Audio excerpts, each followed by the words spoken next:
I recently attended a corporate event. There, a gentleman from the audience asked, I'm still young, I still have time, so why to do investments so early?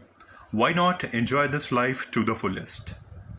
And in response to his question, one of the keynote speakers over there said, good to know that you are young, so it means that time is on your side.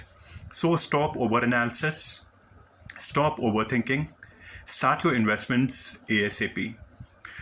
And upgrade yourself, start reading about personal finance, and upskill yourself in order to increase your sources of income. And with every increase in your income, increase your investments accordingly. This was in fact the response of one of the guest speakers during that corporate event. And I really like his response. I hope this video makes some sense to you. This is Abhishek signing off. And yes, do share this video with your friends, colleagues, and your relatives also. Take care. Bye now.